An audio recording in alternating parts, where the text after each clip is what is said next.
Before we jump into this video, I want to remind you, if you haven't signed up for the Fronos Photo email list, you can do so right over here. Just click inside the orange box, put your name, email address in it, hit send it, and I will send you a free guide to capturing motion in low-light situations. Jared Polin, FronosPhoto.com, and this is a preview of the just announced Nikon D4s. That's right, this is a preview video, so I'm going to go through the specs. Nobody has any of these in their hands just yet. Then I'll tell you whether I'm going to buy it and what I think about it. But before we do that, let's talk about the specifications of this camera. So it has a 16.2 megapixel CMOS sensor. Now you may be saying, well, the D4 has the same sensor. Is it the same one? No, it's a newly developed 16.2 megapixel sensor that is now getting a better ISO capability for multiple reasons. The new sensor and the Speed 4 processor. So what does the ISO do? 100 to 25,600 natively. That means that's your normal range that is okay and usable. But now it expands to H4, wait for it, 409,600 ISO. That's insanity. So I can't wait to see what that Swiss cheese looks like, but 409,000, imagine that. The 250 something, just cut it in half, that was the previous high. That stuff didn't look that bad on the D4. Imagine what that stop's going to look like now on the D4s. It's pretty insane to think about where that's going.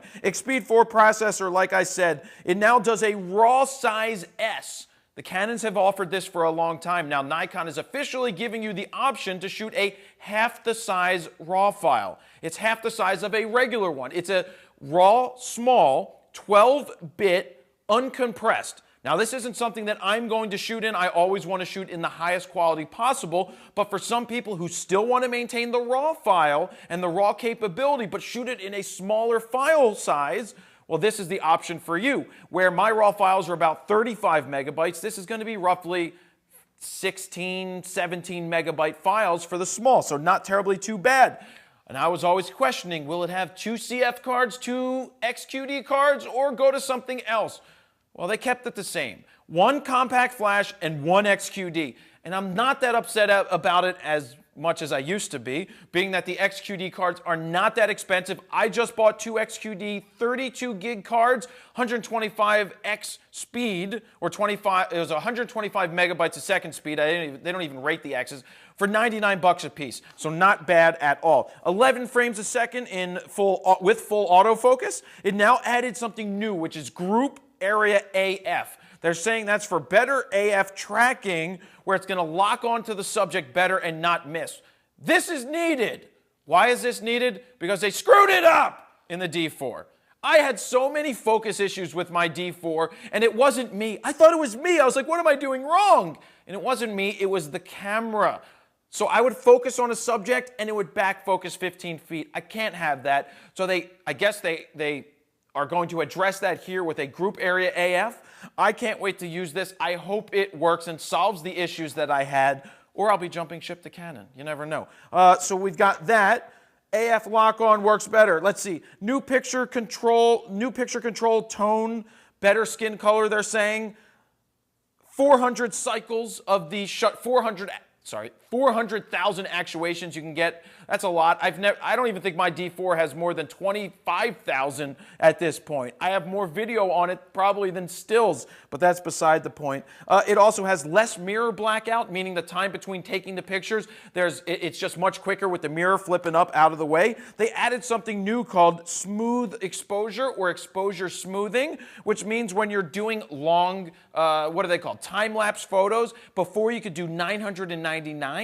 Well, they've expanded that to now 9,999, meaning anybody who's taking, say, 12 hours of shots, they can do 9,999 of them. And even better, they have this exposure smoothing. Because what used to happen is if the light was changed, and say you were on auto ISO or aperture priority, and the light would shift, well, you would get a big jump from one frame to the next, and that would look weird as you skip through the images when you played them back. Well, now they've got this exposure smoothing, which is going to gradually change it so that it stays more consistent and real and organic. That is something really cool to have. I guess now we're up to video.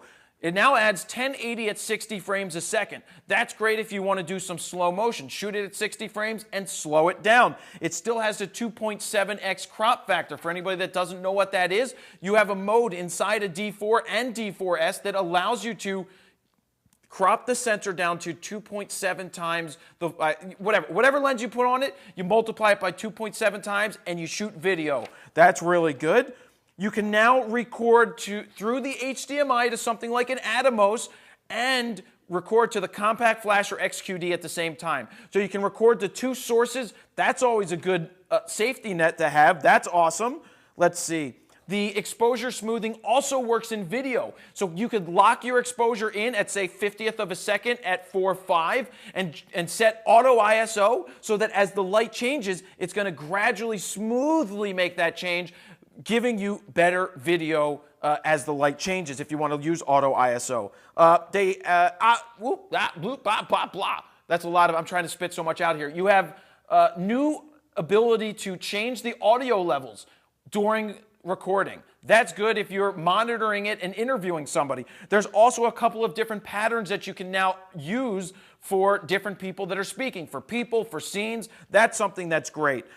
You now have an LCD color adjustment, meaning you can sit there and change the LCD color. So for all those people out there who complain that the Nikon had a green shift on the LCD, who gives a crap, because that doesn't affect your image. But now you can make changes to that, and maybe someday you can put a spider or color calibrator on the back of it. But here's what I'll say to do. Sit down at the computer, take a picture with your camera, edit it in the computer, hold them both up, dial them in so that they match for your settings until we can get something like a spider. New battery, it's going to give you, I believe, 3,000 shots on it. I have always been happy with the battery in this. It's not that bad. I get a lot of video out of it and a lot of shots out of it, and I think that pretty much wraps it up. That is a lot of discussions. It's coming out March 6th. That's when you can hopefully buy one for $6,499. That's a lot of money. Will I be buying one, selling my D4 to get this? Yes, I'll be selling my D4 to pick up a D4S. And for anybody that says, well, how do you afford doing this every time, every 2 years? It's simple. If I sell my D4 for anywhere between $4,500 or $5,000, think about it. I can roll right into a D4S for $1,500 plus tax. That's pretty darn good. That's less money than going out and buying a D800. I think that's less money than buying a D600 as well. So that, for me, as a professional, is what I will be doing. Selling the D4, buying the D4S. This, to me, is more than just a minor step and just adding an S. New sensor, better ISO capability, faster speed processor, multiple changes that came to video and photos. Really happy with what they're doing. Not a bad interim step, worthwhile for a change for me. It's up to you to determine if it's for you. Of course, we know that the D5 is around the corner in 2 years. That's my prediction. How about that? So there you go. If you want to pick one up, give Alan's Camera a call or check out alanscamera.com. They'll put you on a list. I am going to be on #1 on that list because I'm special. Maybe not, but I don't know. We'll see. As soon as I get it, you'll get an unboxing and a sniff test, and that is a run-through and preview of the Nikon D4S. Thanks for watching. Jared Polin, FroKnowsPhoto.com. See ya.